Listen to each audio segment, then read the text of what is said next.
नमस्ते। सावित्री में अब हम लोग सावित्री के क्लाइमेक्स में प्रवेश करने वाले हैं। ऐसा लगता है कि क्लाइमेक्स तो हो गया, मृत्यु की मृत्यु हो गई, death has died. Death in the sense of ignorance, the shadow, जो मनुष्य को हमेशा अपने अंदर जकड़े रहती है, बांधे रहती है। सत्यवान उससे रिलीज हो गया है। अर्थ ये है कि now Satyavan is freed, ignorance से वो फ्री हो गया है। लेकिन इग्नोरेंस से फ्रीडम एक चरण है श्री अरविंद के योग में। इसके बाद एक और चरण आता है जिसको हम एक प्रकार से क्लाइमेक्स कह सकते हैं। तो अब बुक 11 में हम देखते हैं climax and then the anti climax. अभी एक बहुत बड़ा बैरियर हट गया है, डेथ हट गया है। इसका मतलब है सत्यवान अब अज्ञान से मुक्त हो गया है। ह्यूमन सोल को अज्ञान हमेशा बांधे नहीं रख सकता, ज्ञान से फ्लडेड होगी, लेकिन फिर भी उसके पास एक चुनाव करना है। इसीलिए जो कैंटो है और रादर बुक है, बुक 11 उसका नाम है, उसमें एक ही कैंटो है, बड़ा सा कैंटो है। Book 11, the book of everlasting day, the eternal day, the soul's choice and the supreme consummation. तो इटर्नल डे इस सेंस में कि अब यहाँ पे डे और night are symbolic of knowledge and ignorance. मानव जीवन में, मर्त लोक में, इसीलिए इसको मर्त लोक कहा गया। यहाँ पर सुबह में थोड़ा ज्ञान का टच आ जाता है, जैसे सूरज आता है। शाम को वही जो सुबह में बड़ा सुंदर भाव था, जैसे शाम तक धीरे धीरे कहीं और चला जाता है, फिर से अज्ञान प्रारंभ हो जाता है मनुष्य के अंदर। तो ये ह्यूमन लाइफ इस पर चलती रहती है, नॉलेज और इग्नोरेंस। और ये हर तरह की डुअलिटी इसी के कारण हम देखते हैं मानव जीवन में। उससे सत्यवान मुक्त हो गया है। तो अब क्या यहाँ पर खेल समाप्त हो जाना चाहिए? अब यहाँ पर बड़ी इंटरेस्टिंग बात है कि अभी भी एक चुनाव बचा हुआ है। जब हम मुक्त हो जाते हैं, फ्री हो जाते हैं इस ज्ञान से कि हम ये मन प्राण देह हैं, जब हम ये जान जाते हैं कि हम आत्म चैतन्य हैं, हम मृत्यु के दास नहीं हैं, हम भगवान के दास हैं, तब हमारे पास दो विकल्प। एक विकल्प है कि हम सदा सदा के लिए या तो लय में समा सकते हैं या कोई उच्च लोक में वास कर सकते हैं। इटर्नल डे, वो ऐसे लोक भी हैं जहाँ पर रात्रि नहीं होती है, जहाँ दुख नहीं है, जहाँ पीड़ा नहीं है, कष्ट नहीं है। और देखा जाए तो बड़ा टेम्पटिंग ऑफर है कि अब वहाँ सदा सर्वदा रहिए आपको कोई समस्या नहीं है। आपको बिजली का बिल नहीं भरना है, आपका कोई जो हेड नहीं है डिपार्टमेंटल जो आपको कुछ कहेगा, कोई सबऑर्डिनेट्स नहीं है जो आपकी बात नहीं सुनेंगे। एक्चुअली सबकी अपनी अपनी समस्या है ना। सबऑर्डिनेट की अपनी समस्या है कि हेड हमें बेकार की बातें कहता रहता है। हेड की अपनी समस्या है कि मैं कितना भी बोलूँ, सिर फोड़ लूँ, सबऑर्डिनेट सुनता ही नहीं है। तो ये सारी प्रॉब्लम, प्रेम हुआ, पहले पेड़ के चारों तरफ चक्कर लगे, फिर कोर्ट कचहरी शुरू हो गया, ये सब वहाँ पे नहीं है। क्यों? वहाँ पे अचित अज्ञान अंधकार नहीं है। तो वहाँ सब कुछ सुंदर है, हारमोनियस है, सामंजस्यपूर्ण है। कौन नहीं रहना चाहेगा? वह जिसने यह संकल्प लिया है कि भगवान यहाँ भी है, मुझे तो उनकी सेवा करनी है, यहाँ पे यह है वह। और इसको मैं ऐसे कंपेयर करता हूँ, किसी ने पूछा भी था कोई क्यों चुनेगा? मैंने कहा हाँ, ज्ञान योगी शायद नहीं चुनेगा, क्योंकि ज्ञान योगी तो ज्ञान पा लिया, बात खत्म। लेकिन भगवान का सेवक, सखा, मित्र, प्रेमी जरूर चुनेगा कि वापस इस संसार में आके हम भगवान का काम करें। क्यों चुनेगा? बड़ी सिंपल सी लॉजिक है। ज्ञानी तो निर्गुण ब्रह्म में समा गया, उसको यहाँ से क्या लेना देना। वो कह देगा तुम लोग सफरिंग में हो क्योंकि तुम अज्ञान में हो, तुम निकल आओ, रास्ता है। मास्टर्स आए जिन्होंने ये रास्ता बताया। लेकिन जो सच में भगवान को प्रेम करते हैं वो तो ये देखेंगे और उस एकत्व को जान गए हैं कि वो देख रहे हैं कि यहाँ भी वही छिप करके काम कर रहे हैं, स्ट्रगल कर रहे हैं। वो खदान में घुसे हुए हैं, कोयले की खदान में, और उनके मुख पर कालिख लगी हुई है। और उनसे हम पूछेंगे कि भगवान आप कोयले की खदान में क्या कर रहे हो? तो कहेंगे अभी और गहरे जा रहा हूँ। अरे और काले हो जाओगे, साथ में और अग्नि है नीचे। हाँ पता है। तो क्यों जा रहे हो? क्योंकि यही कोयला नीचे डायमंड बन के पड़ा हुआ है, मैं निकाल रहा हूँ। किस लिए निकाल रहे हो? ताकि मैं पूरे संसार में की समस्या, गरीबी, जो अंदर की विपन्नता है, दूर कर सकूँ। तो अब हम क्या करेंगे? हम कहेंगे कौन ये झमेला करे, वो भी अगर डायमंड निकाल के आपको सबको देने हैं तो क्या फायदा। अगर हमारे व्यक्तिगत स्वार्थ के लिए सुपर माइंड आ जाए तो कितना अच्छा होगा कि अचानक मैं स्वर्ण पुरुष दिखने लगूं, केश मेरे फिर वो रंगने की जरूरत नहीं, गोल्डन हो जाए, ना वाइट है ना ब्लैक है, और जो चाहूँ पावर से हो जाए, तब तो ठीक है सुपर माइंड। पर अगर कहा गया कि नहीं नहीं ये तुम्हारे लिए नहीं है, ये तो समूह के लिए है, वित्रत यज्ञ प्रसाद है। आप ये नहीं कह सकते कि यज्ञ का प्रसाद मैं अकेले खाऊंगा, प्रसाद है, बेस्ट भी निकलेगा तो आपको डिस्ट्रीब्यूट करना है, अमृत सबके बीच बटेगा, लेकिन उसके पहले जो विष निकलेगा वो अकेले पी सकते हो। विष अकेले पी सकते हो, अगर बहुत प्रेम करते हो भगवान को तो कर सकते हो। He who would save the world must live bare and calm. He who would save the world must share its pain. He must pass under the yoke that he comes to lose. ये उनको जिनके अंदर ये ग्रैंड्यूज impulse है, तो कुछ लोग विष को पिएंगे। ये श्री अरविंद के योग में जो लोग सच में डिसाइपल के रूप में जा रहे हैं, तो उनकी पहचान यही है, नीलकंठ है हो कि नहीं। गला दिखाना अपना नहीं, मुंह खोल के नहीं, ऐसे दिखा दो, थोड़ा स्टेन दिख रहा है, ठीक, सही रास्ते पर हो। लेकिन जब अमृत मिलेगा तो आप ये नहीं कह सकते कि मैंने तो विष पिया, शिव जी ने तो अमृत छोड़ ही दिया, कहा तुम लोग ले लो। नारायण ने भी छोड़ दिया। कभी आपने पढ़ी स्टोरी में कि शिव जी ने कहा मैंने विष पिया है, मुझे अमृत दो। सबसे पहले वो अगर खड़े हो जाते तो सारे असुर देवता प्रणाम करके दूर चले जाते। ना नारायण ने कहा, उन्होंने कहा बैठ जाओ पंगत में, तुम ही लोग को मिलेगा, जिस तुम लोगों ने सेवा की है तुम्हें मिलेगा शेयर, लेकिन सबको मिलेगा। ये कुंभ पूरा नहीं है तुम्हारे लिए, बूंद मिलेगी। डायमंड खान से डायमंड निकालोगे, लेकिन आप अकेले ले जाओ ये नहीं होगा, वितरण करो सब में। अब ये इम्पल्स किसके अंदर हो सकती है? जिसके अंदर स्वार्थ का लेश अंश भी चला गया हो, कि मैं त्यागी तो सुने जो संसार का त्याग करके भगवान देवत्व को प्राप्त करते हैं।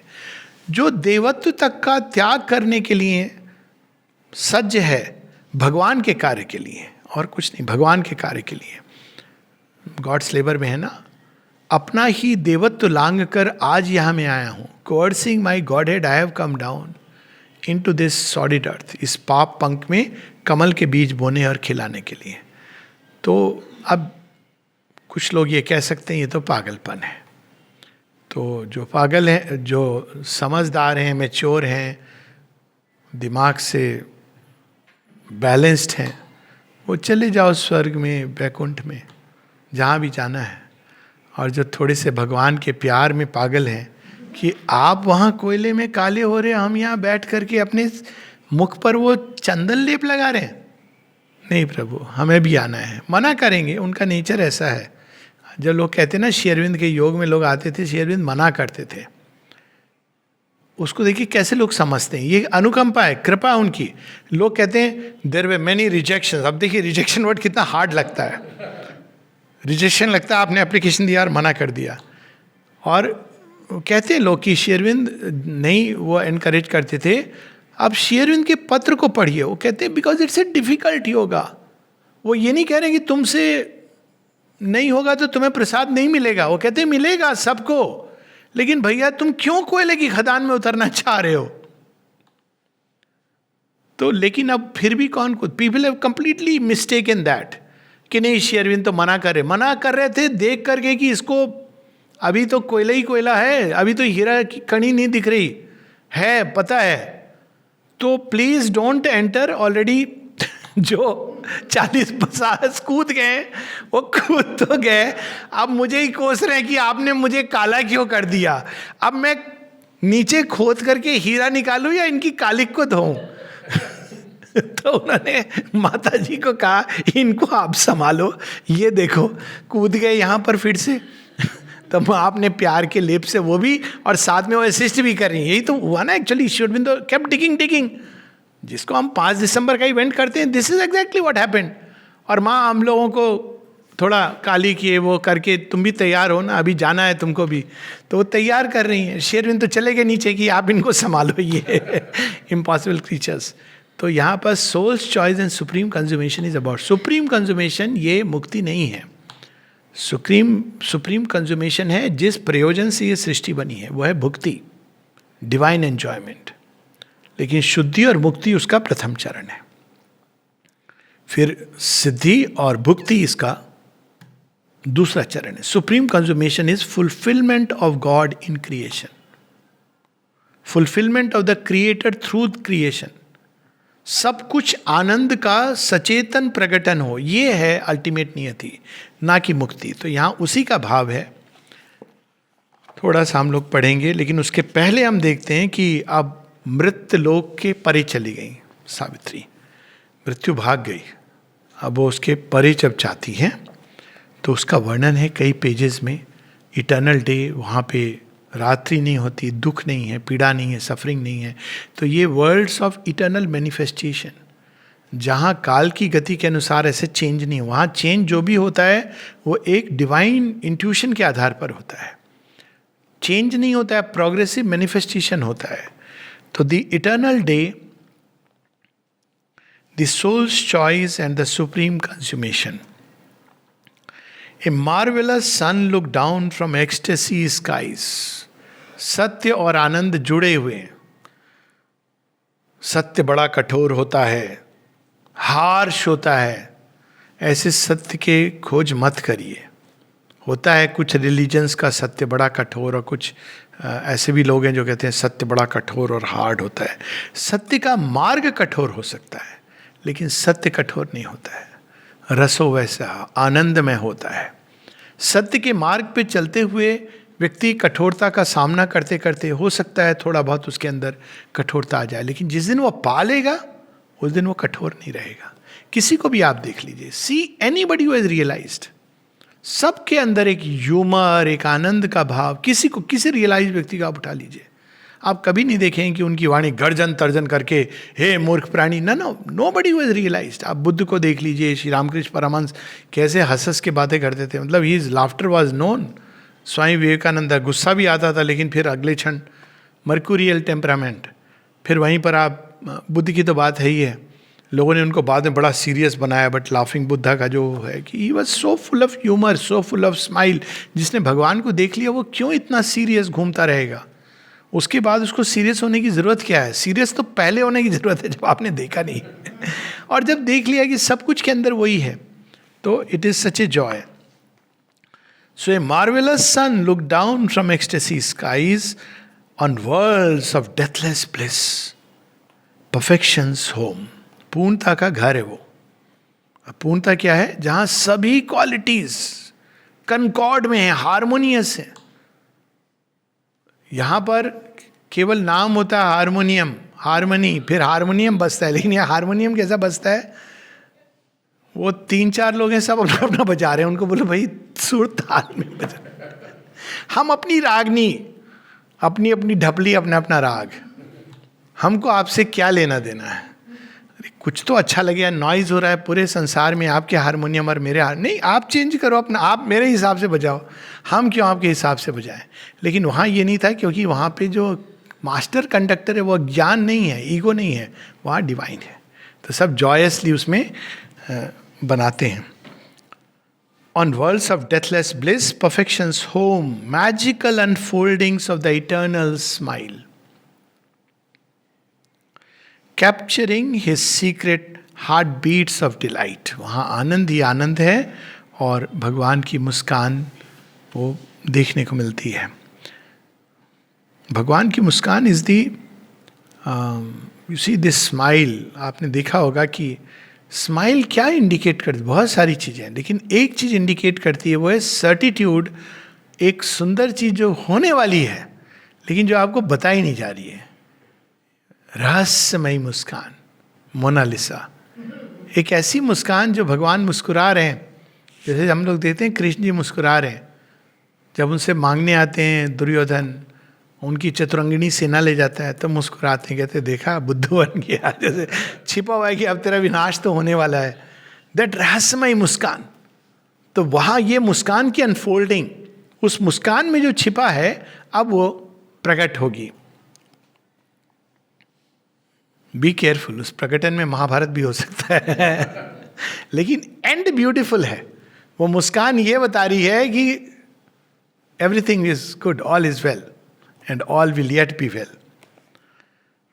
God's everlasting days surrounded her. Domains appeared of sempiternal light, invading all nature with the absolute joy. सब जगह light and joy, light and joy, light and joy. साथ साथ truth and ecstasy. Her body quivered with eternity's touch. ये अभीपसा हम देखते हैं जगह जगह आई है कि क्या सदैव हम स्वर्ग जा सकते हैं. हालांकि वो स्वर्ग भी एक लिमिटेड स्वर्ग है, सुपरामेंटल स्वर्ग की बात नहीं है. तो एक स्टोरी आती है संभूक की, जिसके बारे में किसी ने क्वेश्चन किया, संभूक को राम जी ने क्यों मारा. सांकेतिक स्टोरी है. अहंकार के बस में साधना कर रहा था और वो चाहता था सदैव मैं स्वर्ग चला जाऊं. अगर ये गलती से हो भी जाए कंप्लीट, तो it is very dangerous. Seeking for immortality of the body, but unless आपके अंदर अहंकार खत्म नहीं होता तो वो क्या करते हैं, ही cuts his head. It is such a symbolic story. ब्राह्मण का बेटा मर गया, वो जिंदा हो जाता है. ऐसा तो फिजिकली नहीं होता है ना. ब्राह्मणत्व तो मर गया था. सीकर ऑफ नॉलेज किस चीज में चला गया था, मैं बस इसलिए शेरविंद कहते हैं कि it is not physical immortality मुझे मिल जाए. ये तो संभोग वाली तपस्या होगी, upside down, putting the cart before the horse. वो यही कर रहा था, पेड़ के ऊपर अपने पाँव को टांग दिया था और सिर को नीचे करके. तो बड़ी सांकेतिक स्टोरी है.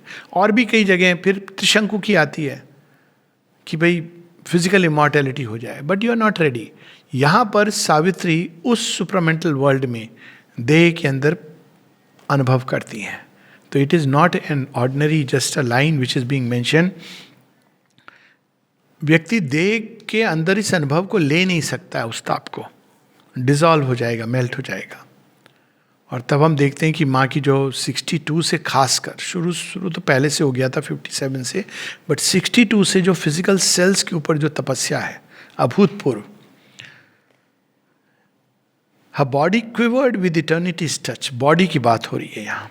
हर soul stood close to the founts of the infinite. वहाँ द्वार पे खड़ी हैं जो न्यू क्रिएशन सुपरामेंटल वर्ल्ड है. Infinity's finite fronts she lived in, new forever in a new, forever to an everlasting, ever living sight. तो वो एक ऐसे स्थान पे, अगेन बॉर्डर्स पे खड़ी है. माँ कहती है एक कदम और, one loses into the divine. एक कदम इधर अज्ञान है, ओवर माइंड और सुपर माइंड. सुपर माइंड के द्वार पे हैं वो. ठीक, हम देखते हैं कि श्री अरविंद वहाँ पहुँचे थे, परस्यूट ऑफ द अननोएबल, और फिर वो अंदर जा करके जगन माता से वरदान मांगते हैं. ये अब उसका पहला चरण है कि she standing on the doors of the infinite. और वही सब चीजें होंगी, लेकिन बड़े अद्भुत ढंग से होंगी. Eternity multiplied its vast self look. अब कई बार लोग कहते हैं कि जब यही सेम चीज हो रही है तो अशुपति और डिवाइन मदर ये दोबारा रिपीट क्यों हो रही है. अगर गौर फरमाएं तो आप देखें कि अशुपति को डिवाइन मदर कहती है संभव नहीं है, क्योंकि मनुष्य तैयार नहीं है. तो अशुपति क्या मांगते हैं, अशुपति कहते हैं आप आकर चेंज करो. तो मनुष्य देह धारण करती, but now she has to traverse that path, और उसी पॉइंट पर पहुंचना है उनको, और अब वहां से सुप्रीम सैंक्शन लेना है. तो it is not exactly the same thing. हालांकि वो जर्नी का वो पार्ट सेम है, पर देयर इज अ डिफरेंस. यहां वो अब डेफिनेटिव एक्शन के लिए पहुंची हैं. Eternity multiplied its vast self look. सब जगह जहां पर जितने भी गॉड्स, वो सब कौन थे, उन्हीं की self look. Translating its endless mightiness and joy into delight souls playing with time could share in grandeurs ever new born from the unknown depths. यहाँ born is entering the world जहाँ पे नाम रूप.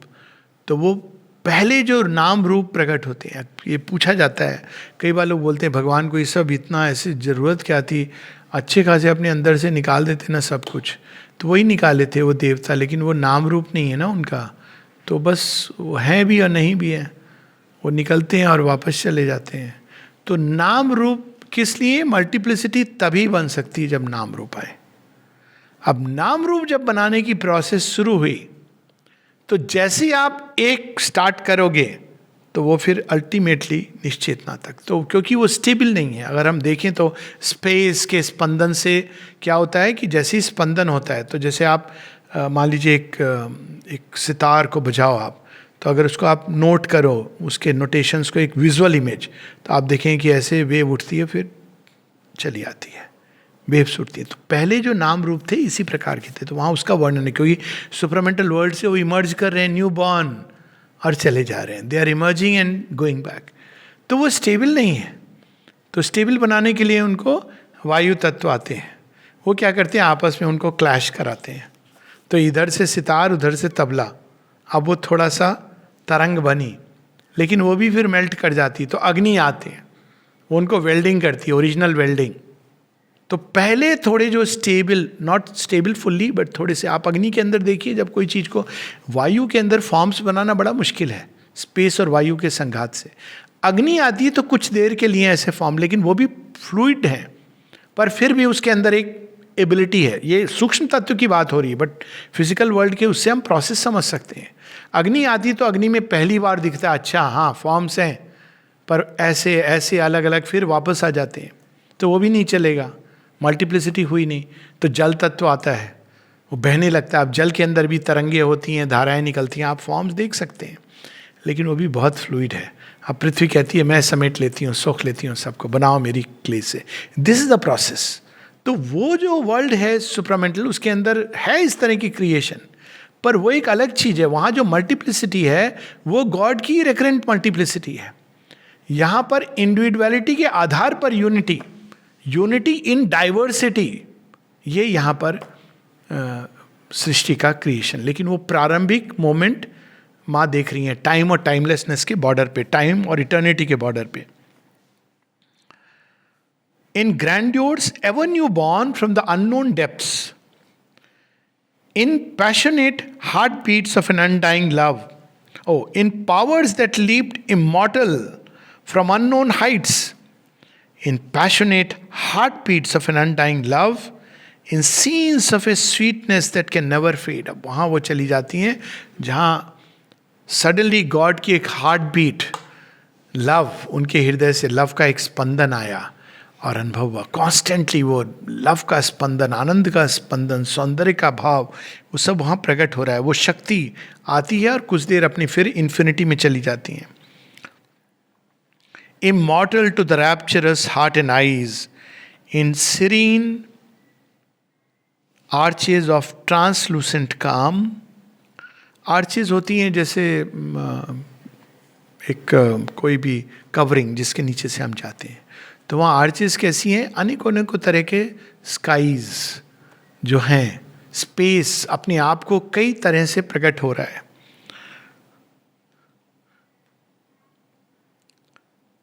From wonder's dream vast cloudless sky slid down, हाँ there it is, cloudless sky sliding down. वो कैसा जगत होगा इसकी हम कल्पना नहीं कर सकते। N एबिस of sapphire sunlight visited eyes which suffered without pain the absolute ray and saw immortal clarities of form. So ये वो जगह है जहाँ पर फॉर्म बनने शुरू होते हैं, ओरिजिनल नाम और रूप। नाम क्या है, क्वालिटीज, एस्पेक्ट्स ऑफ पावर्स। तो इसीलिए नाम रूप के बंधन से संत कहते हैं, जो एक लाइन ऑफ नाम रूप से छुटकारा पालो, बिकॉज नाम रूप के साथ शुरू होता है वहाँ से।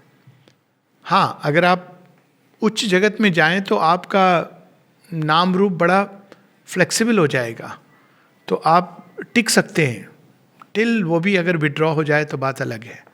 तो वो एक एस्पेक्ट है जहाँ you can stay for some time. ये जो होती ना कुछ लोगों की गति की, वो लोक में निवास करने लगते हैं या हायर वर्ल्ड्स में जाके मेडिटेट करने लगते हैं, इस नाम रूप से छूट गए हैं, लेकिन they have to still take the higher plunge. लेकिन कुछ ऐसी सोल्स हैं जो एंजॉय करती हैं वहाँ पर। ठीक है, हम अपने भगवान की उस एस्पेक्ट के साथ हैं जिसको हमने धरती पर प्रेम किया, तो उसका भी वर्णन आएगा। Immortal clarities of form, twilight and mist where exiles from that air. वहाँ कोई संध्या नहीं थी जहाँ रात का कोई अंश हो या ऐसी भोर नहीं कि रात से सूरज निकल रहा हो, और mist, fog. Night was impossible to such radiant heavens. Firm in the bosom of immensity, spiritual breaths were seen, sublimely born from a still beauty of creative joy. अब वो ब्यूटी भी आ गई यहाँ पे. हम लोग देख रहे हैं कि ट्रूथ है, एक्सटेसी है, आनंद है, लव है, ब्यूटी है. लेकिन क्या नहीं है वहाँ पर? अज्ञान नहीं है, नाइट नहीं है, सफरिंग नहीं है, इन चीज़ों का वहाँ नामो निशान नहीं है. Embodied thoughts to sweet dimensions held. अब ब्यूटी भी है क्रिएटिव जॉय की, वो जो अपने आप को प्रकट कर रही है अनेकों अनेकों रूप में. Embodied thoughts to sweet dimensions held to please some carelessness of divine peace. तो थॉट क्या है? थॉट भी फॉर्म्स हैं. पहले जो फॉर्म्स, तभी कई बार लोग बोलते हैं ना थॉट ऑफ गॉड. तो thought of God is the first vehicle, सूक्ष्म स्पंदन, नाद और शब्द और उसके साथ में ये वाला एक शब्द जो थॉट का रूप लेता है. और शायद उसी स्पंदन को देव भाषा संस्कृत, यानी कि देवताओं को बस पढ़ाई जाती है संस्कृत. वो संस्कृत क्या है? वो स्पंदन के द्वारा वो एक दूसरे से संपर्क स्थापित करते हैं और वही उनका संपर्क सूत्र है. वो स्पंदन को जब मानव मन कैप्चर करता है तो पहले वो मंत्र के रूप में प्रकट होता है, ध्वनि, स्पंदन, और फिर उससे भाषा निकलती है. भाषा तो बड़ी फिक्स्ड हो जाती है. जब तक वो फिक्स्ड मीनिंग्स आ गए वो चला गया. देवताओं को ये नहीं करना पड़ता आपस में कम्युनिकेट करने के लिए कि अच्छा वो टेबल मालूम है ना कौन सी टेबल की बात कर रहा हूँ मैं, ये सब नहीं. वो स्पंदन, माँ श्री अरविंद बात करते थे तो ऐसे ही वो स्पंदन से वो समझ जाते हैं. और चेतना में जैसे विकास होता है, we see that you can understand with the touch of consciousness. तो वहाँ पे इस तरह की भाषा बोली जा रही थी. अब जब आप उसको कैप्चर करते हो, क्योंकि भारतवर्ष ने हर चीज़ के पीछे डिवाइन से लेने की चेष्टा की, तो प्रथम स्पंदन नाद, ओंकार, फिर उससे सारे जो 14 निकले, उससे उन्होंने ध्वनियों से संस्कृत भाषा ने जन्म लिया. अब उसको देव भाषा क्यों कहा गया? क्योंकि वो देवता जिन स्पंदनों से, ये नहीं कि वो मुंह से बोलते हैं कुत्र गच्छसी, नहीं, उनको पता है कहाँ जा रहे हो तम किम नामम अस्ति, ये नहीं बोलते हैं, कोई ज़रूरत नहीं है. वो स्पंदनों से समझ जाते हैं कि कौन कहाँ है, कैसे है, इसलिए वो देव भाषा है. Answered the deep demand of an infinite sense and its need of forms to house its bodiless thrill. तो वो ऐसी जगह जहाँ फॉर्म क्यों बनेगा ये डिसाइड हो गया है. थॉट ऑफ गॉड क्या है? वो जो थ्रिल है, जो इन्फिनिट है, वो अनेकों अनेकों यूनिट्स में फिर उनके मिलने से जो थ्रिल होगी, मैनी की जो थ्रिल होगी, तो जो अनबॉडीड थ्रिल है वो देह ढूंढ रही है. और सारी सृष्टि इसीलिए जब श्री अरविंद अपनी कविता सोनेट कृष्ण में लिखते हैं, क्या लिखते हैं वो कि I have felt the hungry art of earth aspiring beyond heavens to Krishna's feet.